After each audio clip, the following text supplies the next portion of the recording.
परियों का महल। एक दिन एक छोटे से गांव में एक खूबसूरत जुड़ी बूटी का पौधा किसान की खेत में डाला था। वो पौधा खेत का सबसे खूबसूरत पौधा था और इसका पौधा हर कोई देखकर हैरान हो जाता था।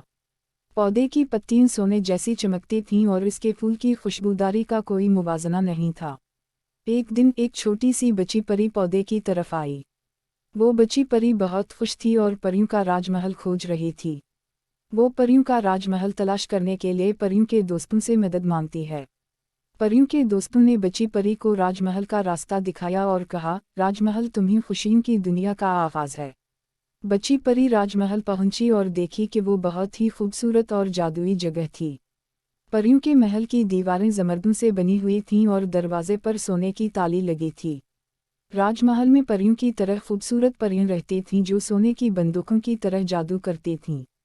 वो बच्ची परी को खुशामदीद कहती हैं और उसे अपने दोस्त बनाती हैं। बच्ची परी राजमहल में बहुत खुश हुई और वहीं रहने का फैसला किया। वो परियों के साथ अपनी ज़िंदगी गुजारने लगी और हमेशा खुशियों की दुनिया में रहती। इस दास्तान से हमें ये सबक मिलता है कि खूबसूरती सिर्फ बज़ाहिर की होती है, असल खूबसूरती दिल की सफाई और अच्छे किरदार